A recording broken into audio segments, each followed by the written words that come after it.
going to trying to get ready to speak for about 20 minutes. I'm Anne Conway, and I've been many times in this room or in this hall because I was a teacher. We used to go to a lot of trade union meetings, so I'm quite interested in the discussion tonight. And Boss earlier in the year made a very nice banner for me, which had on it 1913 lockout, 2013 tricaterity, stop labour and trade union sellout. So that was probably where I'm coming from, and I'm sure that's where everybody in the room is probably coming from as well. And so 1913 was a situation where workers were threatened, intimidated, and they faced ultimatum from employers. And how much has changed. Today the same thing is happening. I want you to, because we're facing the same instances of intimidation, and sometimes, very often, with the collusion of the people who should be supporting us, the unions. But Rayner is going to speak. He's a long-time historian, and he's documented this period quite well, the lockout, the Soviets, and other inspirational struggles of the Irish working class. So Rayner's going to speak for about 20 minutes hopefully, and then there'll be questions from the floor. And some, thank you. Right, the lockout, Dublin Lockout has been portrayed far too often as the climax of an initial period of the Irish general workers mobilising for a place in the sun. Less analysed is its long-term effect on Ireland's labour movement, and through this on the overall history of this country. It is reflected in literature. This failure is reflected in literature in the last chapter of James Plunkett's great novel Strumpet City, and the author shies away from discussing the aftermath's effects on the protagonist other than poor old Fitz, who is shipped off to the trenches. And in fact most of it deals with people, subsidiary characters like Father Kipling and Yearling and people like that. Anyway, that's not central to the struggle. It is necessary to recognise that by 1913 there was an objective possibility for the Irish working class to take state power. This can be seen when its situation is compared with that of the class that did take state power a few years later in Russia. Each of the classes numbered 12% of the total population of its country. Their respective strengths were magnified by the fact of those countries' unresolved rural crises. That of Russia powered the workers' victory. That of the island was not so utilised. The failure might be described to what Lenin saw as their country's more advanced land reform, were it not for the fact that this superiority had itself created opportunities not taken by Labour's leadership. The difference came in the subjective conditions, those that the workers could overcome with an adequate strategy. They had one advantage, the national question. In Russia, majority nationalism was oppressive, as James Connolly, of course, recognised. It was otherwise in Ireland. Against this, there were the problems caused by Ireland's lack of economic development, to which its oppression had contributed. The first of these was the relative weakness of the industrial working class, its late and as yet limited entry to organisation, and its resultant slowness to develop for itself beyond a form of syndicalism, a revolutionary political leadership which may deal with, among other matters, with the second problem. And the second problem was the power of religion. It was mainly Catholic, but Protestant, of course, in the industrial northeast, controlling education and dividing what might have been Ireland's working class vanguard against itself. Elsewhere, the Church's brake on working class action could be direct, but it would prove most effective in its apparently benevolent form as a distillation of the class collaboration of the teachings of the papal encyclical Rerum Novarum that was presented as the workers' charter. This did not actually handicap the workers' leaders too much at the time. For example, Thomas Farron, who would be the first independent Labour candidate for Parliament in 1915, he combined presidency of a Dublin confraternity with open and expressed commitment to class struggle. And these weaknesses protected a capitalism that was brutal even by Europe's early 20th century norms.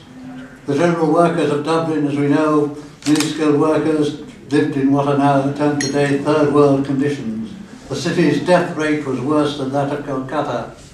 20,000 families inhabited one-room dwellings. Family numbers were larger than now. And there's more information. However, 2 points might be made. William Martin Murphy, the boss's leader, recognised these conditions and urged improvements. Had he attended more to this and less on smashing the Irish Transport Union, he might have improved matters. Secondly, to dwell on the abominable conditions of a century ago may justify satisfaction with the present. Conditions now are bad enough, and if the bosses have their way, they're likely to get worse. The working class needed organisation of the general workers. The tradesmen were organised already in British-based unions. The bosses had come to coexist fairly, comparatively peacefully with them. William Martin Murphy, for example, had given money to set up the Irish Trade Union Congress in '94. He was also been praised by delegates to that Congress as a man who should be sort of a British honorary delegate or a vice president. So you get the idea. The bosses, the general workers, however, were another matter. Attempts to establish Irish branches of the new British industrial unions had been smashed by the Irish bosses in the 90s. The organised tradesmen stood idly by. Only a few thought that mass Irish-based unions were possible, though beginnings were made amongst the distributive workers. Though most trade unionists affiliated to the Irish Trade Union Congress were moderate nationalists, that's home rulers, they were also empiricists. Their conventional wisdom was that any working class organisation needed the resources of their British comrades. The trouble was that the conventional British labour assumption was that Ireland was a backwater. From 1907, James Larkin tried to organise the dock workers of Ireland as members of the British-based National Union of Dock Labourers. Discovered once more that the British head office was not prepared to endanger its resources to do what was necessary to organise the union's Irish members successfully. On 4th of January 1909, he registered a number of Irish branches of the NUDL as a new Irish Transport and General Workers Union. Despite opposition from the old guard in the Irish TUC, for reasons party political as well as organisational, the new union affiliated to Congress in 1910 began to expand, taking a leading role in industrial struggles from 1911. Now there are 5 points to say on this. Firstly, unlike the old guard, the Irish Transport Union's ethos was socialist. It aimed at replacing the capitalist state with what it termed the industrial republic. Secondly, the strategy for this task was not developed clearly amongst its leading members. Larkin and the theoretician James Connolly would show that they saw this to be achieved by revolution, but all concurred in the pragmatic view expressed by Connolly himself that it was to be achieved peacefully if possible, by force if necessary. Thirdly, this vagueness was expressed immediately in its organisational approach. Growth led only to primitive form of political organisation, propagandist and electoral. Connolly had been in 4 socialist vanguard parties and had concluded that they were good only for propaganda. Larkin himself had come to see Labour's way forward as one of sympathetic strikes. And finally, fourthly, behind all these defects, the actual growth of the transport union was, though impressive, not really very great. Even in 1913, the National Union of Railwaymen had more Irish members. The Irish Union existed only in 8 ports stretching clockwise round the coast from Sligo to Cork. Nothing in Galway, nothing in Limerick, and nothing in any of the towns inland. Finally, this weakness was made up somewhat by Larkin, whose speeches and literary agitation in his Irish Worker had an effect beyond that of his union alone or any possible vanguard party. And certainly this alarmed William Martin Murphy, and he was Dublin's largest Catholic capitalist. He had shown himself opposed to the general workers organising in his concerns. But the Transport Union was an even greater threat. From 1911 he prepared for outright war. In Cork in 1909, an employers' federation had existed, the local branch of the new union. It had reduced the union branch to a skeleton and split the Trades Council as a bonus. Now Murphy sought to repeat that achievement in the capital. However, by 1913 such a clash was becoming a necessity for him. Attempts to smash the Transport Union in Wexford and Sligo had been defeated. Worse still, the Cork branch was reviving. If the union were to go under, it would have to be by defeat in Dublin, home of its head office and free of its 10 branches. And the Employers' Federation was in a very strong position, including 400 employers in what can be described as a truly ecumenical body. Most of its members were Catholic and nationalist, but its most militant ally, the business maker George Jacob, was Protestant and Unionist, as was the Federation's chairman throughout the lockout, Maurice Stockrell. They could contrast their unity with the known division amongst the workers, most notably skilled versus general. They could expect that at best the British TUC would make futile attempts to mediate, but that its affiliates, in Ireland mostly craft unions, but also the NUR, would be more concerned with keeping their members from attempting sympathetic action. Perhaps the strain would lead to a more lasting version of the Cork solution. At all events, the Federation had money and unity and expected to win in weeks.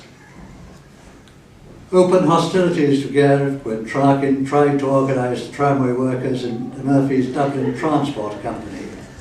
Their boss responded in August with a declaration drafted by the Employers' Federation. I hereby undertake to carry out all instructions given to me by or on behalf of my employers, and further I agree to immediately resign my membership of the ITGWU, if a member, and I further undertake that I will not join or in any way support this union. Larkin called out the Transport Union's busmen to strike against this in the Dublin Horse Show Week. Though immediately effective, this was neutralised promptly. Murphy had recruited scabs. His allies fell in line behind him. Attempts at solidarity actions by British rail workers and dockers were suppressed by their union leaders.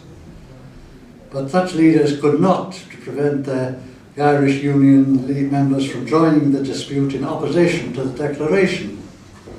At the end of August, then, events caused them to act rather more decisively in favour of the Dublin workers. This was, of course, Bloody Sunday. Larkin came to address a band meeting in Sackville Street. The police beat up the passers-by.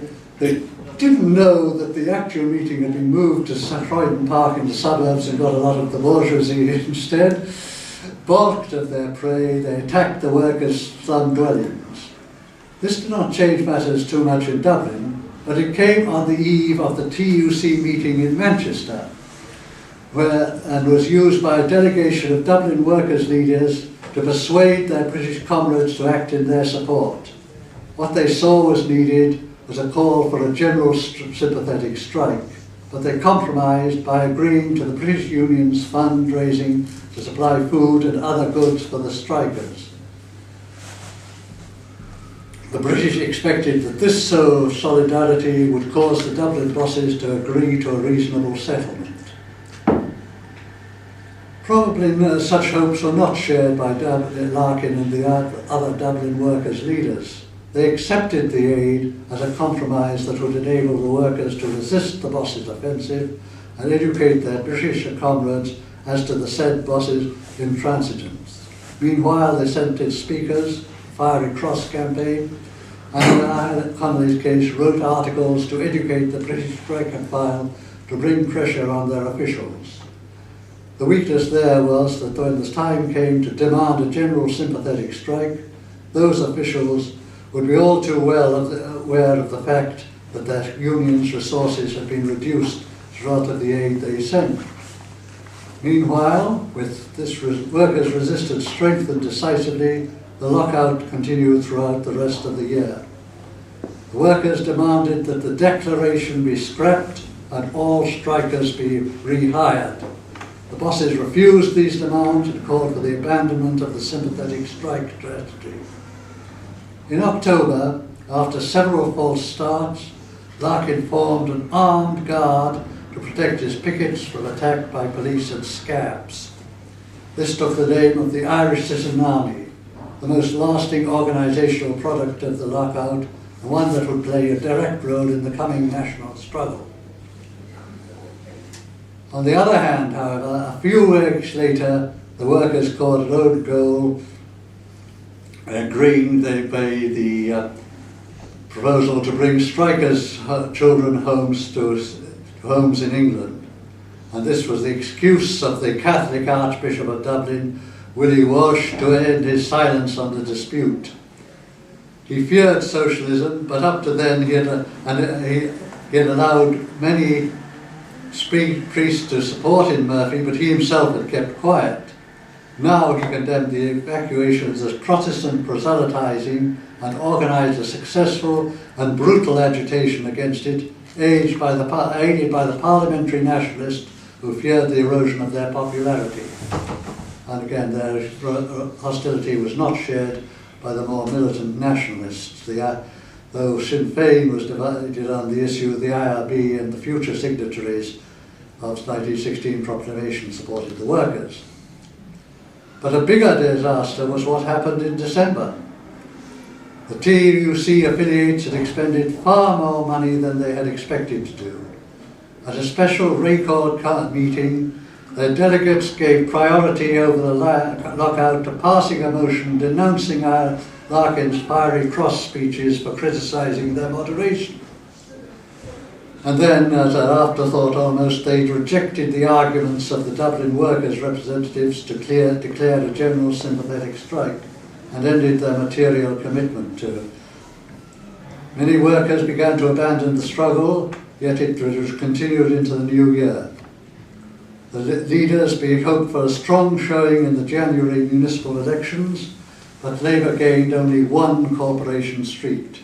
Those workers remaining out were advised to make the best term possible for returning to work. So the employers had won, but they did not withdraw their declaration, nor their right to keep their scabs in employment, and Murphy's tramway workers would not organise themselves successfully for 20 years. But in practice, that victory was limited. The declaration was enforced only by Murphy and a few others. Many employers fired their scabs, many scabs imported preferred to go home with their pay rather than brave an environment still hostile to them. The Dublin Employers' Federation would not mount such a frontal attack again. In November 1915, during the Dublin Steam Packet Company strike, Murphy tried to get the Master Carriers Association to help deliver a coup de grace, only to be rejected. The bosses' counterattacks in the 1920s would be fought effectively on local and vocational lines. The transport union was weaker but not smashed, but though the Dublin workers had not turned defeat into victory, they had reduced prospective annihilation into setback. This showed that victory might be possible in the future, and more workers outside Dublin were inspired to organise themselves. Yet Murphy had won a less obvious victory. The Labour leadership had recognised that the workers had suffered a serious setback, and the question was, why? Most of the leaders show the answer as one of organisation. The weak Irish unions had depended too much on the strong, well-organised British unions. The answer was to build their union organisations to limit their dependence. Larkin and Connolly recognised that something more was needed, but their conclusions were not adequate either. Larkin wanted to build the citizen army so it could oppose and perhaps overthrow the forces of the capitalist state. Connolly preached simply greater militancy in the Union. Neither recognised this need to train a political cadre ready to confront the problems involved in overthrowing Ireland's colonial capitalist state to establish the Industrial Republic. However, at this time, in Old Wine in New Bottles, Connolly issued a warning relevant today not just for the present generation of industrial unionists, but to those who would organise the body that is to guide them politically. I believe that the development of the fighting spirit is of more importance than the creation of the most theoretically perfect organisation. That indeed the most theoretically perfect organisation may, because of its very perfection and vastness, be of the greatest possible danger to the revolutionary movement if it tends or is used to repress and curb the fighting spirit of comradeship in the rank and file. Unquote. Now, few union leaders joined Larkin in the citizen army, and those that did came to find that his aims and Connolly's clashed with what they saw as the way forward, one of expanding their organisations all-inclusively, regardless of political differences. The fact was that this strategy seemed to offer their class a relatively safe passage to state power. For example, the president of the Transport Union, Tom Foran, was not counted amongst the moderates. He was on the executive of the citizen army, though inactive. In his union tasks, he was undoubtedly dedicated and hard-working. Nor was the difference between his remittances and those of union members as great as such differences are today. No doubt there were times when he would have laid down his burden, but if there were, he would have recalled his early career as a casual docker and considered the likelihood that if the union went under, he would have to resume this calling, which he might well have to follow abroad due to being blacklisted. No doubt such a consideration would not have deterred him consciously from doing what he saw was best for his union's members. How it would have coloured his perception of their interests with a defensive attitude towards the union that employed him, and such a bias would prove a major inhibiting factor in what became a revolutionary period. In particular, it prevented most of Larkin's surviving comrades from responding decisively to the political issues of the time, particularly the national question. Connolly tried to manoeuvre the Transport Union into a leading place in the rising. He failed, and he left the union without a secretary, without headquarters, and for a month without a president. From this, his surviving comrades were encouraged decisively to learn that they should continue with building the Industrial Republic on economistic grounds. When pressed, they would organise increasingly effective strikes on specific democratic issues, but the consistent task of building a state was left to Sinn Féin, which gave the consumptions of Catholic social teaching a Celtic veneer, while claiming to be Connolly's heirs. And this evasion of militancy was in fact paralleled in the industrial field. While the wartime boom inspired grassroots activism, Foran responded with the words, "Today we settle everything by negotiations." And with the Anglo-Irish War ended, the country in a post-war slump, became too clear that too many such negotiation settlements were temporary. Unencumbered by their previous calls for class unity, the Republican and then even more the Free State government supported and encouraged the bosses to attack their workers' living standards and ignored the Labour leaders' protests. The said leaders reacted by repressing and curbing the fighting spirit of comradeship in the rank and file, and if this spirit, rank and file, a few joined the communist movement, others joined the anti-treatyites, and others still lapsed into acceptance of the leadership line. Precedence was established for the present state of affairs. Today, the struggle of a century ago is continuing in more subtle and therefore more effective forms. Housing conditions are often abominable, but nothing like as bad as they were in 1913. There's nothing like the employers' widespread opposition to the self-organisation of the general workers that produced the lockout. Bad, but very right. Parliamentary and local suffrage is universal, yet there are real causes for discontent, which the current slump has exposed only some. That employment stands at 15% throughout Ireland is certainly as a result of the crisis, as is the recurrent revival of emigration. However, the crisis is caused and made worse by policies pursued by successful administrations in the two Irish entities, the beneficiaries of the failure of workers to bid for state power after 1913. Capitalist Ireland remains divided as it will for as long as it stays capitalist. That the industrial workers of the six-county province might spearhead their class's seizure of power was blocked first by loyalist pogroms, then by the provincial regime based in part on these pogroms, and finally by the economics that the existence of this regime required. Today, a less blatant but still genuinely sectarian capitalist administration was kept in being as the most statist part of the United Kingdom. And in the immediate remaining 26 counties, the crisis comes as the logical conclusion of years of attempts by the upholders of the bourgeois revolution to achieve great general prosperity on their terms. The attempt to achieve national unity is abandoned, save it where it is seen to affect this economic end.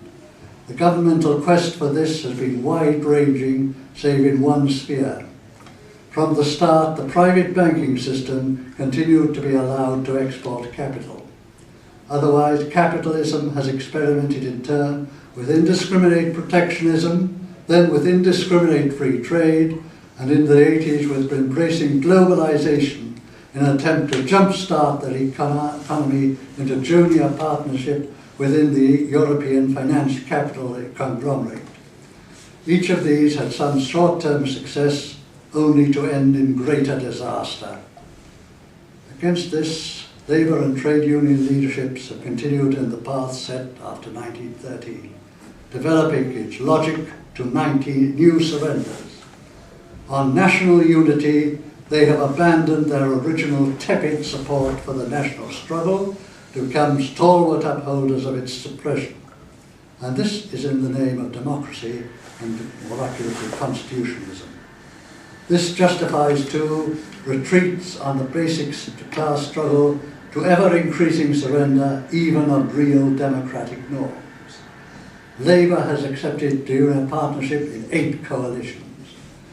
Most unions agree to be part of the capitalist solution to capitalism's problems by joining partnerships with capital in which some concessions are offset by restraints in wages and strikes, and the abandonment of the principle of workers' right to organise on which the lockout was fought, lest foreign capital, this time, be scared.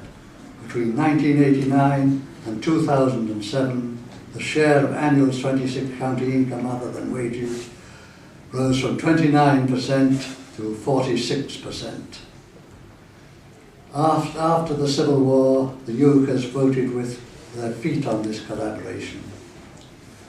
Trade union membership has fallen from 62% of the workforce in 1983 to 35% in 2007. It's during the boom. Through a series of union absorptions helped subdue the transport unions in large successor, bucked this overall trend, with membership rising in the same period from 207,000 to 253,000.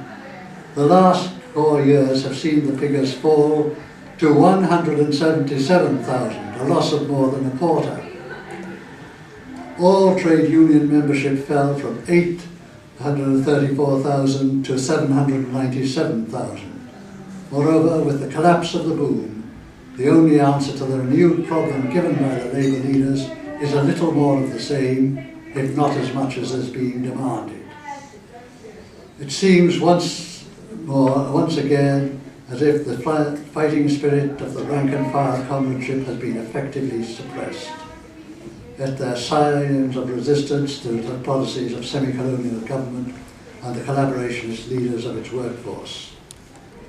Whether the square-divided and squabbling Irish left can provide the leadership necessary to turn dissatisfaction into the necessary struggle to achieve power is an imponderable.